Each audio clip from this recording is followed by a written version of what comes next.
اعوذ باللہ من الشیطان الرجیم بسم اللہ الرحمن الرحیم وَلِسُلَيْمَانَ الرِّيحَ غُدُوُّهَا شَهْرٌ وَرَوَاحُهَا شَهْرٌ۔ اسی رکوع میں اس سے پہلے کی جو دو آیات ہیں ان میں حضرت داؤد علیہ السلام کی خاص صفات اور ان کے معجزات کا ذکر تھا۔ اب یہاں سے اللہ تعالی حضرت سلیمان علیہ السلام کی خصوصیات اور ان کے معجزات کو ذکر فرما رہے ہیں، اور مشرکین کو یہ تنبیہ فرما رہے ہیں کہ دیکھیں قیامت کے دن مرنے کے بعد دوبارہ زندہ کرنا یہ کوئی ناممکن نہیں ہے، کیونکہ میں نے اپنے بندوں میں سے کچھ بندوں کو ایسی صفات عطا فرمائی ہیں کہ وہ دنیا میں ایسے ایسے کام کرتے ہیں جو بظاہر ناممکن لگتے ہیں، لیکن میرے حکم سے اور میری مدد سے وہ ایسے کام کر لیتے ہیں۔ تو لہٰذا میں اگر اپنے بندوں کو اتنی قدرت دے سکتا ہوں تو میرے لیے مردوں کو دوبارہ زندہ کرنا کوئی مشکل اور ناممکن کام نہیں ہے۔ تو بہرحال اللہ تعالیٰ حضرت سلیمان علیہ السلام کے معجزات اور ان کی صفات کو بیان کرتے ہوئے فرماتے ہیں کہ وَلِسُلَيْمَانَ الرِّيحَ، اور ہم نے تابع کر دیا، مسخر کر دیا ہوا کو سلیمان علیہ السلام کے، جس طرح پیچھے گزرا تھا کہ طیر سے پہلے سخرنا جو ہے محذوف ہے، تو یہاں پر ریح سے پہلے بھی سخرنا محذوف ہے کہ ہم نے حضرت سلیمان علیہ السلام کے لیے ہوا کو مسخر کر دیا، ان کے تابع بنا دیا۔ غدوُّهَا شَهْرٌ، ان کا صبح کا سفر 1 مہینے کا ہوتا تھا، وَرَوَاحُهَا شَهْرٌ، اور ان کا شام کا سفر بھی 1 مہینے کا ہوتا تھا۔ یعنی ہوا کے ذریعے حضرت سلیمان علیہ السلام جہاں چاہتے وہ آسانی سے سفر کر دیتے تھے۔ جس طرح حضرت داؤد علیہ السلام کے لیے اللہ تعالیٰ نے پہاڑوں اور پرندوں کو مسخر کر دیا تھا، اسی طرح سلیمان علیہ السلام کے لیے ہوا کو مسخر فرما دیا، اور حضرت سلیمان علیہ السلام کے تخت کو جس پر وہ اپنے اہل دربار کے ساتھ بڑی تعداد میں سوار ہوتے تھے، یعنی بہت سارے لوگ ہوتے تھے، ہوا ان کے حکم کے تابع جہاں وہ چاہتے ان کو لے جاتی تھی۔ حضرت حسن بصری رحمۃ اللہ علیہ نے فرمایا کہ تسخیر ہوا کا معجزہ حضرت سلیمان علیہ السلام کو اس عمل کے صلے میں عطا ہوا تھا کہ ایک روز وہ اپنے گھوڑے کے معائنے میں مشغول تھے۔ اس میں ایسی مشغولیت ہوئی کہ عصر کی نماز قضا ہو گئی، چونکہ گھوڑے اس غفلت کا سبب بنے۔ اس غفلت کے سبب کو ختم کرنے کے لیے حضرت سلیمان علیہ السلام نے ان گھوڑوں کو ذبح کر کے قربان کر دیا کہ جن کی وجہ سے میں غافل ہوا، میری نماز قضا ہوئی، لہٰذا ان گھوڑوں کو رہنا ہی نہیں چاہیے۔ اور چونکہ حضرت سلیمان علیہ السلام کی شریعت میں گائے بیل کی طرح گھوڑے کی قربانی بھی جائز تھی، تو انہوں نے ان گھوڑوں کو قربان کر دیا، اور یہ گھوڑے خود حضرت سلیمان علیہ السلام کی ملکیت تھے، یعنی سرکاری گھوڑے نہیں تھے بلکہ حضرت سلیمان علیہ السلام کی ملکیت تھے، اور قربانی کی وجہ سے انہوں نے اپنا مال ضائع کر دیا۔ تو اللہ تعالیٰ نے ان گھوڑوں کے بدلے، یعنی ان گھوڑوں پر آپ سواری کرتے تھے، تو اس سے بہتر سواری ان کو عطا فرمائی کہ ہوا کو ان کے مسخر کر دیا، ان کے تابع بنا دیا۔ اب وہ ہوا کا سفر اتنا آسان ہوتا تھا کہ غدوُّهَا شَهْرٌ، غدو کے معنی صبح کو چلنے کے ہیں، وَرَوَاحُهَا، اور رواح کے معنی شام کو چلنے کے ہیں۔ مطلب آیت کا یہ ہے کہ صبح سے دوپہر تک کا یہ تخت سلیمانی ہوا کے کندھوں پر 1 مہینے کی مسافت طے کر لیتا تھا۔ صبح سے لے کر دوپہر تک وہ تخت ہوا میں اتنا سفر طے کر لیتا تھا کہ جتنا کہ 1 مہینے میں بندہ وہ سفر طے کرتا ہے، اور پھر شام سے رات تک کا 1 مہینے کی مسافت طے کر لیتا تھا۔ تو اس طرح 2 مہینوں کی مسافت 1 دن میں وہ تخت سلیمانی طے کرتا تھا۔ تو اس کا مطلب ہے غدوُّهَا شَهْرٌ وَرَوَاحُهَا شَهْرٌ۔ حضرت حسن بصری رحمۃ اللہ علیہ نے فرمایا کہ حضرت سلیمان علیہ السلام صبح کو بیت المقدس سے روانہ ہوتے تو دوپہر کو استرخ میں جا کر آرام فرماتے، اور دوپہر کا کھانا کھاتے تھے، پھر یہاں سے زور کے بعد واپس چلتے تو کابل میں جا کر رات ہوتی تھی، اور بیت المقدس اور استخر کے درمیان اتنی مسافت ہے جتنی تیز سواری پر چلنے والا 1 ماہ میں طے کر سکتا ہے۔ اور اسی طرح استخر سے کابل تک کی مسافت بھی تیز سواری پر چلنے والا 1 ماہ میں طے کر سکتا ہے۔ تو اس طرح حضرت سلیمان علیہ السلام 2 مہینوں کا سفر 1 دن میں طے کرتے تھے، اور یہ اللہ تعالیٰ نے ان کے لیے آسانی پیدا فرمائی ہوا کو ان کے مسخر کر کے۔ تو یہ حضرت سلیمان علیہ السلام کا ایک معجزہ تھا۔ آگے اللہ تعالیٰ نے ان کے دوسرے معجزے کا ذکر فرمایا کہ وَأَصَلْنَا لَهُ عَيْنَ الْقِطْرِ، کہ ہم نے ان کے لیے پگھلے ہوئے تانبے کا چشمہ بہا دیا۔ عین کہتے ہیں چشمے کو، قطر کہتے ہیں تانبے کو۔ وَأَصَلْنَا، ہم نے بہا دیا ان کے لیے تانبے کا چشمہ، یعنی تانبے جیسی سخت دھات۔ اللہ تعالیٰ نے اس سخت دھات کو حضرت سلیمان علیہ السلام کے لیے اس طرح بہا دیا جس طرح پانی بہتا ہے، یعنی اس طرح بہنے والا سیال بنا دیا کہ جس طرح پانی بہتا ہے اس طرح وہ تانبا بہہ رہا تھا، جو پانی کے چشمے کی طرح جاری تھا اور گرم بھی نہ تھا، تاکہ آسانی کے ساتھ اس کے برتن اور دوسری ضروریات بنا سکیں۔ حضرت عبداللہ بن عباس رضی اللہ تعالیٰ عنہما نے فرمایا کہ یہ چشمہ اتنی دور تک جاری ہوا کہ جس کی مسافت 3 دن 3 رات میں طے ہو سکے، اور یہ چشمہ یمن میں تھا۔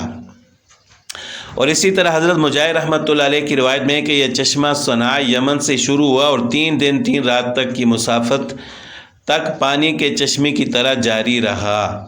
خلیل نحوی رحمۃ اللہ علیہ نے فرمایا کہ لفظ قطر جو اس آیت میں آیا ہے اس سے مراد پگھلا ہوا تانبا ہے۔ تو یہ ایک دوسرا معجزہ تھا حضرت سلیمان علیہ السلام کا کہ اللہ تعالیٰ نے تانبے جیسی سخت دھات کو حضرت سلیمان علیہ السلام کے لیے اس طرح پگھلا دیا کہ جس طرح پانی ہوتا ہے، اور حضرت سلیمان علیہ السلام پھر اس تانبے کے ذریعے مختلف قسم کی دھاتیں بناتے تھے، مختلف قسم کی چیزیں بناتے تھے۔ وَمِنَ الْجِنِّ مَنْ يَعْمَلُ بَيْنَ يَدَيْهِ، اور تیسرا معجزہ حضرت سلیمان علیہ السلام کا کہ جنات کو ہم نے ان کے تابع بنا دیا۔ یہاں پر بھی سخرنا محذوف ہے، یعنی سخرنا لہو من الجن، کہ ہم نے ان کے لیے جنات کو مسخر کر دیا، ان کے تابع بنا دیا۔ من یعمل بین یدیہ، جو ان کے سامنے کام کرتے تھے، ان کی خدمت کرتے تھے، جو محنت کرتے تھے اور حضرت سلیمان علیہ السلام کی خدمت کرتے تھے۔ وَمَن يَزِغْ مِنْهُمْ عَنْ أَمْرِنَا، اور ہم نے ان کو واضح کر دیا تھا کہ جو کوئی پھرے گا ہمارے حکم سے، یعنی ہمارا کہنا نہ مانے گا، حضرت سلیمان علیہ السلام کی خدمت نہیں کرے گا، نُذِقْهُ مِنْ عَذَابِ السَّعِيرِ، ہم اس کو آگ کا عذاب چکھائیں گے۔ یعنی جنات کو یہ واضح کر دیا تھا کہ آپ نے ہر حال میں حضرت سلیمان علیہ السلام کی خدمت کرنی ہے۔ بین یدی، ان کے سامنے کے الفاظ بنانے سے شاید یہ بتلانا ہے کہ حضرت سلیمان علیہ السلام کے لیے جنات کی تسخیر اس طرح کی نہیں تھی جس طرح چاند اور سورج وغیرہ کو انسان کے لیے مسخر کرنے کا ارشاد ہے، بلکہ یہ تسخیر ایسی تھی کہ جنات نوکروں کی طرح حضرت سلیمان علیہ السلام کے سامنے کام کرتے تھے، کہ جب بھی حضرت سلیمان علیہ السلام ان کو حکم دیتے تو وہ ان کے لیے کام کرتے تھے۔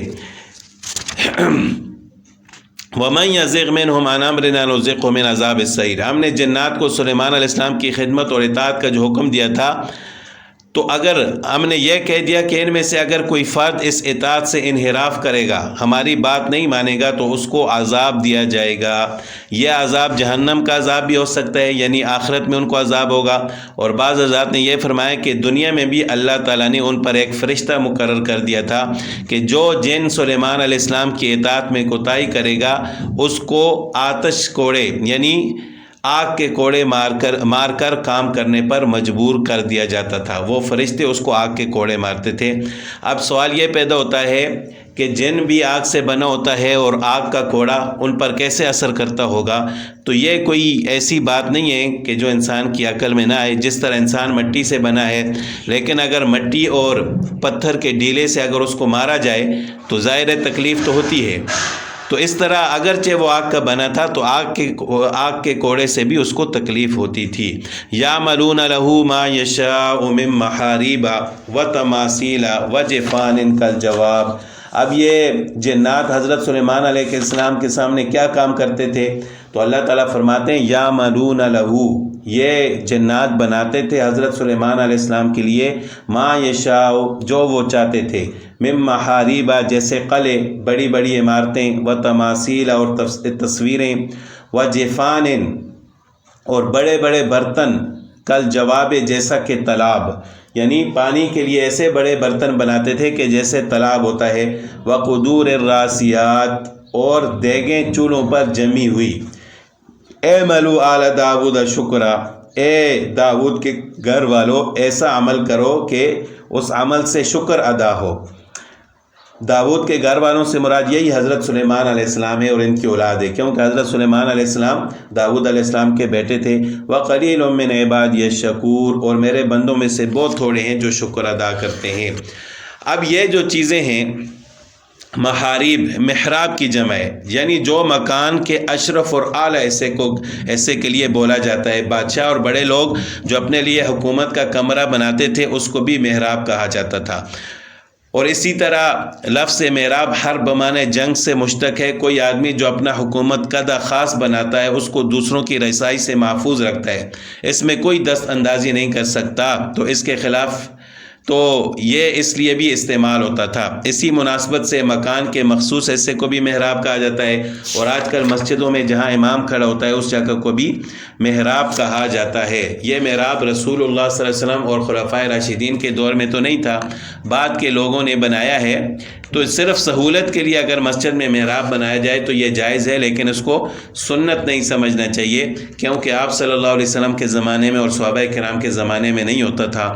ہاں صرف اس سہولت سے بنایا جائے کہ چونکہ امام لوگوں سے آگے کھڑا ہوتا ہے تو ایک صف خراب ہونے کے بجائے امام تھوڑا اور آگے ہو جائے، محراب میں کھڑا ہو جائے، تاکہ ایک صف اور بچ جائے۔ تو بہرحال تماثیل، دوسری چیز کیا ہے؟ تماثیل تمثال کی جمع ہے۔ تمثال کہتے ہیں تصویر کو۔ تو چونکہ پہلے انبیاء علیہ السلام کی شریعتوں میں تصویر بنانا جائز تھا، لیکن آپ صلی اللہ علیہ وسلم نے تصویر کی حرمت بیان فرمائی ہے۔ آپ صلی اللہ علیہ وسلم کے دور میں خود بھی آپ صلی اللہ علیہ وسلم نے اس چیز سے منع فرمایا، اور حدیث میں فرمایا کہ جس گھر میں کتا یا تصویر ہو اس میں رحمت کے فرشتے داخل نہیں ہوتے۔ ہاں صرف ضرورت کے تحت بنا سکتے ہیں، جس طرح شناختی کارڈ پر، پاسپورٹ پر یا دوسرے ڈاکومنٹس وغیرہ ہوتے ہیں، ان میں اگر ضرورت ہو تو تصویر بنانا جائز ہے۔ بغیر ضرورت کے تصویر بنانا جائز نہیں ہے بلکہ حرام ہے۔ تو پہلے انبیاء علیہ السلام کی شریعتوں میں یہ جائز تھا، تو اس وجہ سے جنات بھی حضرت سلیمان علیہ السلام کے لیے تصویریں بناتے تھے، چاہے جاندار کی ہوں یا بے جان کی ہوں۔ بعض لوگ یہ کہتے ہیں کہ آپ صلی اللہ علیہ وسلم کے زمانے میں تو اس وجہ سے منع کیا گیا تھا کہ لوگ ان تصویروں کی پرستش کرتے تھے، عبادت کرتے تھے، ان کو بت بنا دیتے تھے، تو آج کل تو یہ چیز نہیں ہوتی، لہٰذا تصویر بنانا جائز ہے۔ تو ان کی یہ بات درست نہیں ہے، کیونکہ آج کل بھی لوگ اس طرح پیروں کی تصویریں لگا کر ان کے سامنے سجدہ کرتے ہیں، اور اگر سجدہ نہ بھی کریں تو اس کے ممانعت کی صرف یہی وجہ نہیں ہے کہ لوگ سجدہ کرتے تھے، اس کی اور بھی بہت ساری وجوہات ہیں۔ مطلب تصویر بنانا اللہ تعالیٰ کی صفت میں شریک ہونے والی بات ہے کہ جس طرح مصور ہیں، اللہ تعالیٰ مصور ہیں، تو ہم بھی اس طرح تصویر بنا رہے ہیں۔ اور اگر کوئی وجہ سامنے نہ بھی آئے تو بہرحال رسول اللہ صلی اللہ علیہ وسلم نے جب منع فرما دیا تو اس چیز سے ہمیں بچنا چاہیے۔ جس طرح بخاری وغیرہ کی حدیث میں ہے کہ قیامت کے روز تصویریں بنانے والوں کو کہا جائے گا کہ جب تم نے ہماری نقل اتاری تو اس کو مکمل کر کے دکھاؤ۔ اگر تمہارے بس میں ہو کہ ہم نے تو صرف صورت ہی نہیں بنائی، اس میں روح بھی ڈالی ہے، اگر تمہیں اس تخلیق کا دعویٰ ہے تو اپنی بنائی ہوئی صورت میں روح بھی ڈال کر دکھاؤ۔ یعنی جس طرح لوگ دنیا میں تصویریں بناتے ہیں تو قیامت کے دن ان کو کہا جائے گا کہ اب اس میں روح بھی ڈال کر دکھاؤ۔ اسی طرح حدیث میں آیا ہے کہ اللہ کے فرشتوں کو تصویر اور کتے سے نفرت ہے، کہ جس گھر میں کتا یا تصویر ہو اس میں رحمت کے فرشتے داخل نہیں ہوتے۔ بہرحال صرف ضرورت کے تحت بنا سکتے ہیں، اور اس تصویر سے وہ تصویر مراد ہے کہ جو نظر آنے والی ہو، جس طرح کیمرے سے بنا کر پھر اس کو کاغذ پہ بنایا جائے یا کسی گتے پر بنا کر گھر میں لٹکایا جائے۔ ہاں اگر موبائل میں ہو تو اس کی بھی کسی حد تک علماء نے اجازت دی ہے، تو بہرحال بچنا زیادہ بہتر ہے۔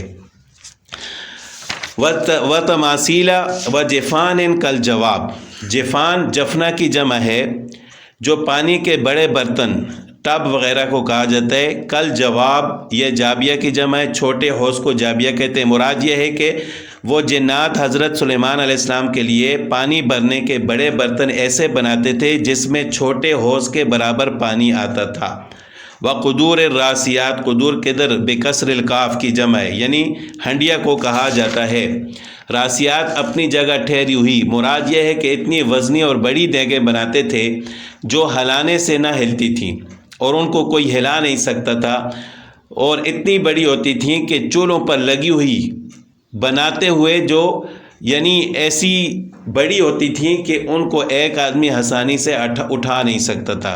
تو ظاہر ہے یہ کام جنات ہی کر سکتے ہیں، تو جنات حضرت سلیمان علیہ السلام کے لیے ایسی دیگیں بھی تیار کرتے تھے۔ آگے اللہ تعالیٰ نے فرمایا کہ اعملوا آل داود شکرا وقلیل من عبادی الشکور۔ حضرت داؤد علیہ السلام، داؤد و سلیمان علیہ السلام کو اللہ تعالیٰ نے اپنے خاص فضل سے نوازا اور مخصوص انعامات عطا فرمائے، تو ان کو بیان کرنے کے بعد اللہ تعالیٰ نے فرمایا کہ اب ان کے اہل و عیال کو چاہیے کہ شکر ادا کریں، اور شکر ادا کرنے کا بہترین طریقہ یہ ہے کہ انسان اللہ تعالیٰ کی فرما برداری کرے۔ یہاں بھی فرمایا کہ اعملوا، یعنی عمل ایسا ہونا چاہیے کہ اس سے اللہ تعالیٰ کا شکر ادا ہو۔ انسان زبان سے بھی شکر ادا کر سکتا ہے، شکر ادا کرنے کا ایک طریقہ یہ ہے کہ یہ کہے کہ یا اللہ تیرا شکر ہے، اور عملاً شکر ادا کرنے کا طریقہ یہ ہے کہ انسان ایسے اعمال کرے جو اللہ تعالیٰ کی فرما برداری والے ہوں۔ انسان اگر اللہ تعالیٰ کی نافرمانی کرتا ہے تو اس کا مطلب یہ ہے کہ وہ شکر ادا کرنے والا نہیں ہے۔ وقلیل من عبادی الشکور، اللہ تعالیٰ فرماتے ہیں کہ میرے بہت کم بندے ایسے ہیں جو شکر ادا کرتے ہیں۔